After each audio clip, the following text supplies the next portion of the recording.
गहरा अंधेरा था। हवाएं चीख रही थीं और बारिश मानो आसमान से कोप बनकर बरस रही थी। चंद्रशेखर अपने बेटे चंद्रभान के साथ उस भयानक गुफा से बाहर निकला ही था।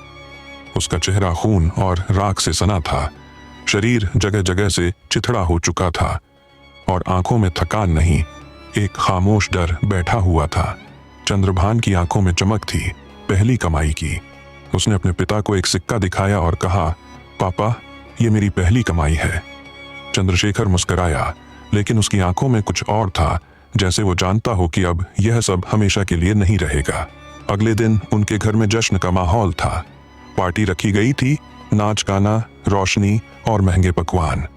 मोहल्ले भर के लोग हैरान थे कि आखिर इतने पैसे चंद्रशेखर के पास आए कहां से।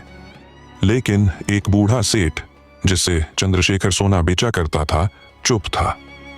वह सोच रहा था, आखिर यह सोना आता कहां से है। शक उसे खा रहा था।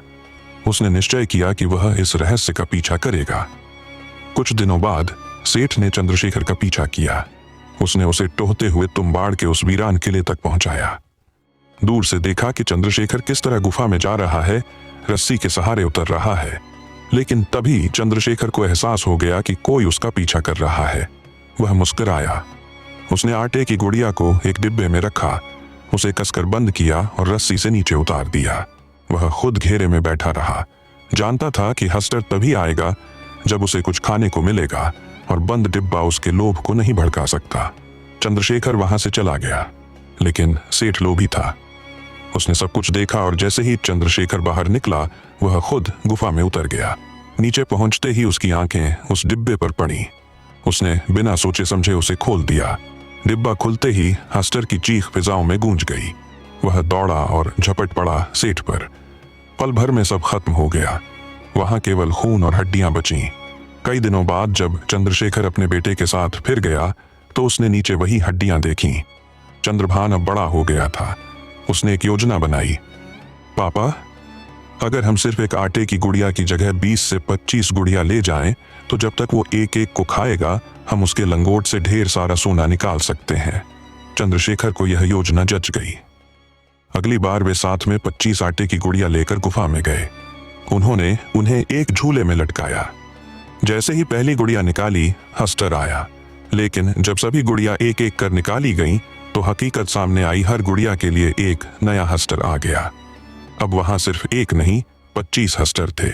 भयानक, खून और धुएं से लथपथ, ताज पहने, लंगोट में अनंत सोना छुपाए। सांसें रुक गईं।